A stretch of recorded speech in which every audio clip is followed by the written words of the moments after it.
There comes a moment in every life when you realize this truth: you are not stuck. You're simply unorganized. Your dreams aren't impossible. Your potential isn't limited. It's your life structure that keeps collapsing beneath you. And no one teaches you this secret. Not in school, not at home, not even in the moments you needed clarity the most. But today, you learn the truth: success belongs to those who organize their world before the world organizes them. There is a profound relationship between the world around you and the world within you, a relationship most people never consciously acknowledge. The physical spaces you inhabit, the routines you engage in, the way your days are structured, all of these influence the clarity, strength, and direction of your inner life. When your environment is chaotic, your mind reflects that chaos. When your habits are scattered, your thoughts follow the same pattern. When your responsibilities pile up without form, your sense of identity becomes blurred. This is why order is so powerful. It does not merely change your surroundings, it reorganizes the very architecture of your inner world. Creating order is not an act of perfection, it is an act of alignment. It is the moment you decide to remove what is unnecessary, define what truly matters, and build a space where your mind can breathe again. Most people misunderstand this. They assume clarity comes first and order follows. But in truth, it works the other way around. You do not wait for your mind to feel clear before you organize your life. You create order so that clarity can emerge. The mind is constantly influenced by symbols, patterns, and structures. When your room, your schedule, or your goals lack structure, your unconscious begins to interpret this lack of order as uncertainty. Your energy becomes fragmented. Every unfinished task drains a little more mental space. Every disorganized corner whispers a reminder of something undone. It becomes a subtle form of self-disorientation. But the moment you begin bringing order into your world, your mind begins to reorganize itself. There is a calm that appears when your desk is cleared. There is a renewed confidence when your plans are written down. There is a sense of stability when your environment reflects intention instead of neglect. These may seem like simple acts, but they carry psychological weight. You are telling yourself, "Oh, my life deserves structure. My goals are important. My inner world matters enough to take responsibility for the outer one." Order also creates pathways for deeper insight. When your external world becomes organized, your thoughts stop competing for space. Your mind becomes quieter, and in that quiet, you begin to notice things you previously overlooked, ideas that were buried under chaos, emotions that were drowned out by noise, solutions that were too subtle to see before. What feels like clarity is not magic. It is the unveiling that occurs when your internal and external environments no longer fight each other. There is another truth disorder often reflects: inner avoidance. People leave their room disorganized because they are overwhelmed by decisions. They avoid planning their future because uncertainty scares them. They delay organizing their responsibilities because they fear facing how much they've neglected. To bring order is to confront these avoided truths, and confrontation is the first step toward clarity. As you organize, you are also editing your life. You choose what stays, what leaves, and what deserves space in your mental and emotional landscape. Every object you put in its place teaches your mind to categorize thoughts more efficiently. Every priority you define shows your psyche what truly matters. Every routine you establish signals stability, to your nervous system. There is a reason why people feel lighter after cleaning their room or restructuring their schedule. That feeling is not random. It is a psychological release, the mind finally letting go of the invisible pressure it carried from being surrounded by ambiguity. In that moment of order, your thoughts begin to line up, your emotions begin to settle. Your sense of self becomes sharper. This is why clarity rarely appears in the middle of chaos. Chaos consumes your attention. It scatters your focus. It demands your energy in small, draining ways. But order creates space, and space is where clarity begins to form. When psychologists and philosophers studied human behavior, they noticed something crucial. The outer environment serves as a constant feedback loop for the inner world. People who live in disorganized environments often struggle with indecision, low energy, and confusion. People who structure their surroundings tend to experience stronger mental stability, better problem-solving abilities, and a clearer sense of direction. But the key is not perfection. You do not need a flawless life. You need a structured one, a life where things have meaning, a life where you intentionally choose what surrounds you, a life where your environment supports your growth rather than suppresses it. Bringing order into your life is not about impressing others. It is about understanding that your environment is a tool. When used correctly, it becomes a silent ally, guiding your mind toward coherence, strength, and self-awareness. Order allows your inner clarity to surface. Discipline is often misunderstood as force, pressure, or self-punishment. People imagine discipline as something rigid and external, a set of rules imposed from the outside. But true discipline is nothing like that.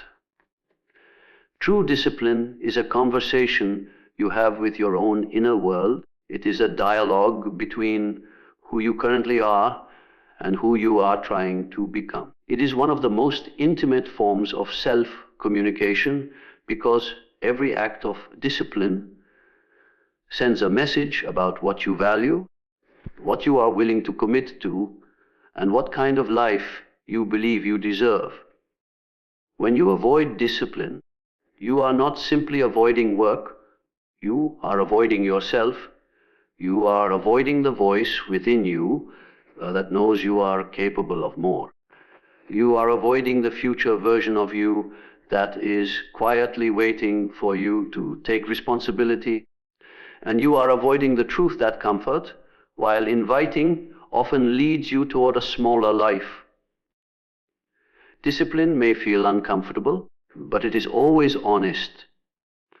It tells you exactly what you need, even when it is not what you want to hear. This inner dialogue begins long before the action itself. Think of the moments when you wake up and debate whether to stay in bed or start your day. Think of the hesitation before working on your goals, the temptation to delay what matters, the subtle negotiation between desire and duty. In each of those moments, two voices speak within you.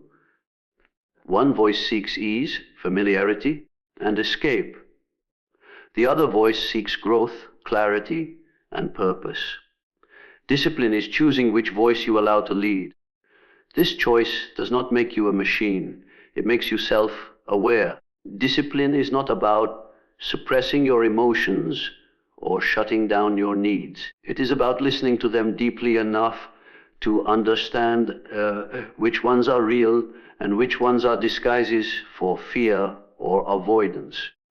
Many people confuse their resistance for intuition. They say, I don't feel like doing this today, when in reality, they are afraid of their own potential. They think they lack motivation, when in truth, they lack alignment between their actions and their deeper intentions. In this sense, discipline becomes a form of inner honesty. When you commit to a routine or goal, You are not obeying a rule. You are honoring the part of you that wants to evolve. You are acknowledging that your future self has needs too, and those needs must be respected just as much as your present comfort. This is a conversation very few people have consciously. They treat discipline like a burden instead of recognizing it as a way to communicate competence, self-respect, and direction. Every disciplined act strengthens this inner dialogue. It becomes a language your unconscious understands. When you consistently show up for yourself, your mind begins to trust you. When you follow through on your promises, your inner world becomes less conflicted. When you build small habits and stick to them, you begin to feel a quiet form of confidence that does not require external validation. This is not arrogance. It is alignment. It is the calm that comes from knowing you are no longer divided within yourself. There is also a psychological element to discipline that most people overlook. Discipline creates continuity. It gives your life a narrative structure. Without it, your days become disconnected, your goals scattered, and your sense of purpose diluted. But when you engage in discipline, you create a thread that links your actions across time. You begin to see patterns of progress, even if they are small. You begin to understand that effort compounds, that consistency builds momentum, and that each disciplined moment carries forward into the next. This internal conversation becomes even more meaningful during moments of struggle. When you feel tired or discouraged, discipline allows you to hear the deeper voice within, the one that speaks from conviction rather than convenience. It reminds you that growth has always required discomfort, uncertainty, and patience. It reminds you that the self you aspire to become will not appear out of wishful thinking, but out of repeated acts of self-commitment. Discipline also reveals your relationship with self-trust. When you break a promise to yourself, even a small one, you weaken your inner dialogue. You create doubt. You send a message that your own word carries little weight. But each time you honor a commitment, no matter how minor, you rebuild that trust. Over time, this trust becomes self-belief. And self-belief is what allows you to undertake goals that once felt impossible. What makes discipline so powerful is that it evolves with you. It is not fixed. It adapts, deepens, and becomes more intuitive as you grow. The conversation you have with yourself becomes clearer. You learn to distinguish between temporary discomfort and genuine misalignment. You learn to push yourself with compassion instead of cruelty. You learn that discipline is not an attack on your freedom. It is the foundation of your freedom.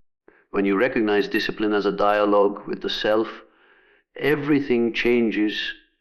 You stop fighting yourself. You stop viewing effort as punishment. You stop believing that ease equals happiness. Instead, you begin to understand that discipline is the way you guide yourself toward a life that reflects your true capabilities. Most people attribute their struggles to a lack of motivation, confidence, or opportunity, yet they overlook one of the most powerful forces shaping their lives, the unconscious mind. Your unconscious is not chaotic or random, as many assume.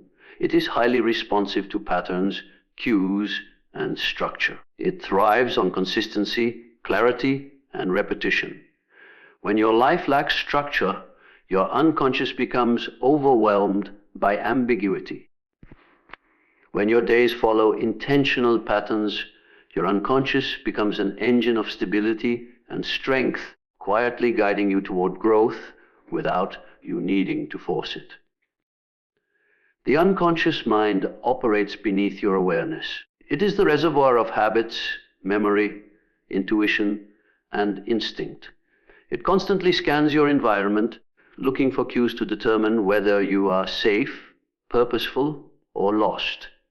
Structure provides these cues. A stable routine tells your unconscious that your life is predictable enough to focus on progress rather than survival. A clear plan signals that you are not drifting aimlessly, but moving deliberately. A structured environment communicates safety, and safety is the foundation upon which deeper transformation can occur. Without structure, your unconscious becomes reactive. It shifts its energy toward managing uncertainty.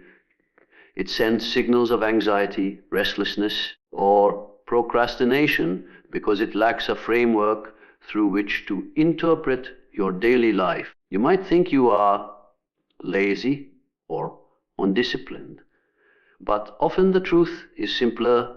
Your unconscious has no pattern to follow. It does not know what comes next, so it hesitates. It does not know what matters, so everything feels overwhelming. It does not know what to prioritize, so it clings to the familiar. This is why structure is not restrictive, it is liberating. Think of how children behave when given structure versus when they are left in complete freedom. Too much freedom becomes confusion, not joy. Their minds crave predictable rhythms that allow them to feel grounded. The same is true for adults, but the need becomes less visible. Instead of tantrums, the lack of structure manifests as confusion, lack of direction, chronic stress, or emotional exhaustion. You feel uncentered because your unconscious has nothing to anchor itself to. Creating structure reintroduces that anchor, not through force, but through repetition and stability. Your unconscious learns through patterns, not declarations. You can tell yourself every morning that you want to change your life, but unless your actions follow a structure, the unconscious receives no signal. But if every morning you sit down to plan your day, your unconscious begins to associate mornings with focus. If you always exercise at a certain time, your unconscious starts preparing your body before you even begin. If you put your keys in the same place every day, your mind stops wasting energy searching for them. Small structures save massive mental effort. This is the essence of how structure empowers the unconscious. It reduces unnecessary mental noise. When your routines handle the basics, your mind becomes free to focus on deeper work. When your environment is predictable, your inner world becomes more open to creativity and insight. Structure conserves energy, and conserved energy becomes clarity. What many people call willpower is often just the absence of structural support. When everything is chaotic, every decision feels like a battle. When your life has form, decision making becomes effortless because your unconscious already knows what to do. There is also a deeper psychological truth. Structure gives shape to identity. Humans do not simply think themselves into new selves. They act themselves into new selves. Each structured habit reinforces a belief about who you are. If you consistently journal, your unconscious begins to see you as reflective. If you dedicate time to your goals, it sees you as purposeful. If you maintain order in your environment, it sees you as capable. These reinforced identities guide future actions. Structure makes growth sustainable because the unconscious becomes your partner, not your opponent. Another aspect often overlooked is how structure influences emotional regulation. When your life is erratic, your emotions become unpredictable. You feel stressed without knowing why, irritated without reason, tired without explanation. But when your days follow a rhythm, your emotional responses stabilize. Your unconscious feels supported rather than pressured. This internal stability makes it easier to handle challenges because your nervous system is not already overwhelmed by disorder. People often believe structure will limit their freedom, but in reality, it expands their freedom. Chaos consumes mental energy, emotional energy, and time.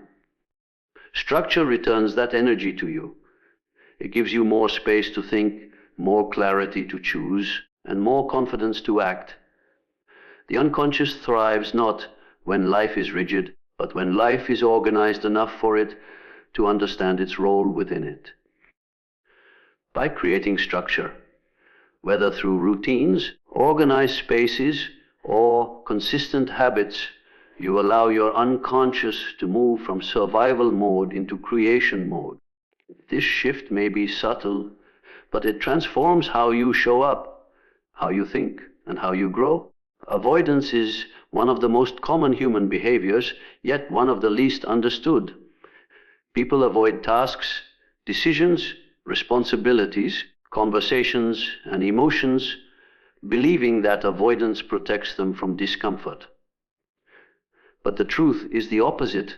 Avoidance is not relief. Avoidance is a slow, growing form of anxiety that embeds itself deeper each time you turn away from something important. Every avoided action becomes unfinished business in the mind, and unfinished business is one of the heaviest psychological burdens a person can carry. Anxiety does not arise from the presence of a challenge.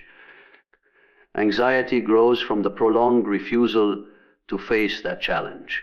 When you avoid something, your mind does not let it disappear. Instead, it stores it in a mental space where it continues to demand emotional energy.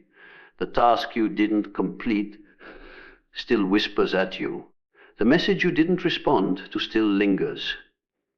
The responsibility you postponed still presses against your awareness. Avoidance is not silence, it is a constant, quiet tension. This tension grows because the mind thrives on resolution. Whether the resolution is action, understanding, or closure, the mind seeks completion. When something remains unresolved, the mind circles around it, trying to make sense of the lack of closure. Avoidance interrupts this natural psychological process. It leaves the mind trapped in loops of unfinished thoughts and fragmented decisions. Over time, these loops accumulate, and what began as small discomfort becomes chronic anxiety. People often misinterpret this anxiety. They think they are anxious because life is stressful, because they are weak, or because they lack motivation. But in many cases, the root is simpler. Something essential is being ignored.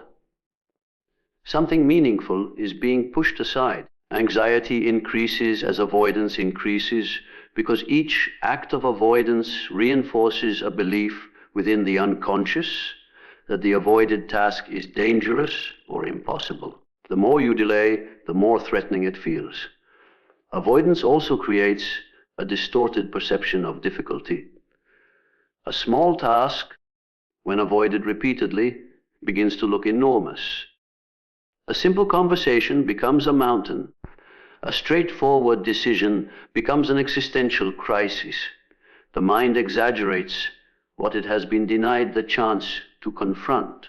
In this way, avoidance not only breeds anxiety, it breeds fear. The fear grows because the mind is forced to imagine possibilities instead of dealing with reality. Reality can be managed. Imagination has no limits. Another consequence of avoidance is the erosion of self-trust. Each time you avoid something you know you should do, you send a message to yourself that you cannot rely on your own actions. This weakens your sense of personal authority. You begin to doubt your capacity to handle life. You start believing that responsibilities are heavier than you are capable of carrying. Over time, this internal doubt becomes a form of identity. You see yourself as someone who struggles, someone who cannot cope, someone who is easily overwhelmed. Yet this identity was not formed by your inability, it was formed by avoidance. This is why confronting small tasks can dramatically reduce anxiety. The act of facing something restores psychological power. When you finally do the thing you've postponed, you feel lighter, not because the task was monumental, but because the mental tension surrounding it dissolves. Each confrontation teaches the unconscious that action is safety, not avoidance. Each small victory reinforces the belief that you are capable. This begins to reverse the cycle of anxiety. Avoidance also affects emotional regulation. When you avoid emotions, sadness, anger, fear, grief, they do not vanish. They settle into the unconscious, waiting for acknowledgement. Unfelt emotions create internal pressure. This pressure manifests as restlessness, irritability, or generalized anxiety. People often say they feel anxious for no reason, but there is always a reason. Sometimes the reason is an emotion that has been ignored for too long. Emotions need to be processed, not avoided. They seek release through expression, understanding, or action. Avoidance traps them inside. Avoidance can also disconnect you from your inner truth. When you repeatedly avoid something, you begin drifting from your own values and intentions. Your life becomes reactive instead of purposeful. Instead of moving toward what matters, you move away from what feels uncomfortable. This creates a growing gap between who you are and who you want to be. The wider that gap becomes, the more anxiety rises. But one of the most important understandings is that avoidance is not laziness. Avoidance is fear disguised as postponement. Fear of failure, fear of discomfort, fear of uncertainty, fear of judgment. When you see avoidance for what it truly is, you stop judging yourself and start understanding yourself. This understanding gives you the strength to gently confront what you have been resisting. Every time you choose action over avoidance, you reduce the weight on your mind, you reclaim mental space, emotional clarity, and personal authority. You begin to realize that anxiety was not a sign of weakness. It was a signal pointing toward what needed attention. Transformation is often imagined as a dramatic breakthrough, a sudden moment of awakening where everything in life shifts at once. But real transformation rarely happens in grand, cinematic scenes. It begins quietly, almost imperceptibly, through the small acts of order you bring into your daily life. These small acts may seem insignificant, but they carry immense psychological influence. They are the first bricks of the foundation upon which a stronger, clearer, more grounded version of yourself is built. When people talk about change, they often become overwhelmed by the magnitude of what they think they must accomplish. They look at the bigger picture, the entire life they want to rebuild, and the size of that vision creates paralysis. But the mind doesn't transform through massive leaps, it transforms through consistent steps that recalibrate identity, belief, and behavior. Small acts of order are the catalysts that shift your internal world enough for larger changes to become possible. Consider how your mind responds to clutter versus clarity. A disorganized space creates mental chaos. A messy schedule creates emotional tension. Unclear priorities create internal conflict. Yet when you take a small action, clearing a corner of your room, organizing a drawer, planning tomorrow's tasks, your mind immediately feels lighter. That lightness is not just satisfaction, it is evidence of how deeply your unconscious responds to structure. Each act of order signals to your mind We are moving toward stability. We are moving toward change. We are preparing for something greater. These small acts build momentum. Momentum is one of the most underestimated forces in self-transformation. When you do one small thing that brings order to your world, you feel the shift in your mental state, and that shift encourages the next step. This is how transformation grows. Not through motivation, but through movement. The smallest movement breaks the inertia that keeps you stuck. Inertia thrives on disorder because disorder convinces you nothing is possible. Order, even in a small dose, disrupts that pattern. Small acts of order also teach discipline in a gentle, sustainable way. Instead of forcing yourself into overwhelming routines or unrealistic expectations, you begin with what is manageable. You reclaim control by organizing what you can within the limits of your current energy and awareness. These manageable acts strengthen your ability to take on larger responsibilities. You build trust with yourself through follow through, and each fulfilled promise restores inner stability. There is a psychological phenomenon that explains this process. The mind believes what it repeatedly sees. When you consistently create order in small ways, your mind begins to see you as a capable, responsible individual who takes action rather than avoids it. This new internal image becomes a seed. The more small acts you perform, the more that seed grows roots. Over time, those roots support larger transformations, changes in habits, decisions, identity, and vision. Even more profound is how these small acts reshape your emotional world. Disorder creates emotional heaviness. It becomes a backdrop of stress that you barely notice until you step out of it. When you begin to organize small parts of your life, that heaviness starts to lift. You create pockets of emotional oxygen. You create mental breathing space. In that space, clarity emerges. Emotionally, you begin to feel more grounded, more capable, and more open to change. Transformation also begins with small acts because they bypass perfectionism. Perfectionism is one of the greatest barriers to growth. It demands that everything be fixed at once, and when that seems impossible, it convinces you to do nothing. But small acts do not trigger this response. They allow you to take action without the pressure of immediate mastery. They create progress without the weight of unrealistic expectations.